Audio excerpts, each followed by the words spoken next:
I've met quite a few MPs in my time, and, for the most part, I would say that they are completely dedicated to their constituents, and the roles and responsibilities that they believe to be set out for them and expected of them by the electorate, by people that vote for them, election in, election out. I have always been a bit reticent to actually agree with people who de facto think all MPs are, the sort of a blanket approach of saying that they're all corrupt and all the rest of it.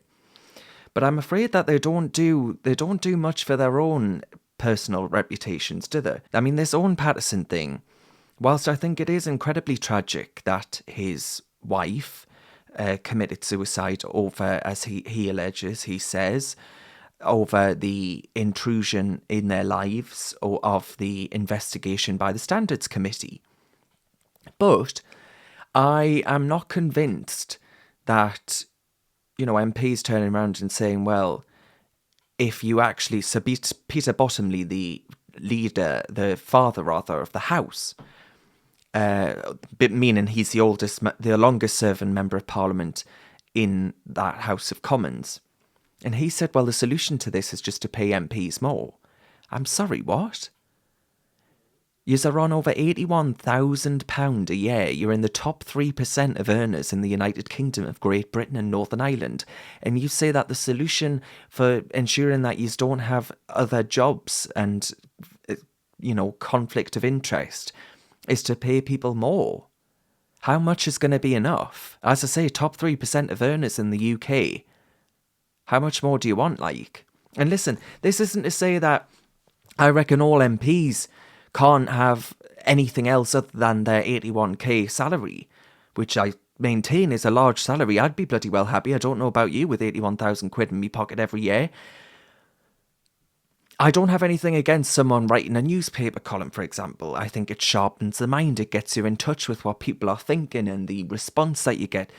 I don't mind all of these other things. I don't mind the odd job here and there. But I think that if you're doing a Sir Geoffrey Cox, who was paid £400,000 to represent a foreign government and worked remotely on a nice island and voted remotely and gave precious few speeches since he left government. He hasn't, I'm seeing a lot of tweets saying that he doesn't engage with his constituency and they never see him or hear from him and all the rest of it. That's where I think there's a problem. That's where I think you're not doing your job. That's where I think, frankly, you're taking the pee a little bit. And that's where I think the solution is actually in recall petitions, where actually, if I'm in North Durham right now, if my MP, if Kevin Jones, if I felt he wasn't delivering enough or what he had said, blah, blah, blah, blah, blah, I should have the right to have a recall petition, to actually recall an election if enough of us in this constituency decide actually, yes, that's what we'd like to do. Now, that might get abused to begin with. People might do that willy-nilly over any issue. Brexit, for example, would they have recalled MPs that supported it or didn't support it, and all of these other things. I think that's probably legitimate to be able to do that. I don't see that as a bad thing. I see that as making MPs even more accountable to the people that they serve. Because I think someone like Geoffrey Cox, it would unquestionable to me that I would recall Sir Geoffrey Cox and make him, if he wants to, actually stand again and commit to his constituents. It's as simple as that for me. That's what it's about.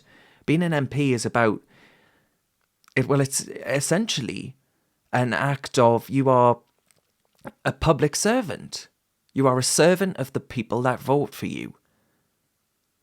And, I'm not convinced that that's what's taking place at the minute. I'm really, really not. But let us know what you think anyway. That's just me going off on a tangent. Let us know what you think. Am I being too harsh? Am I just right? What's the crack here?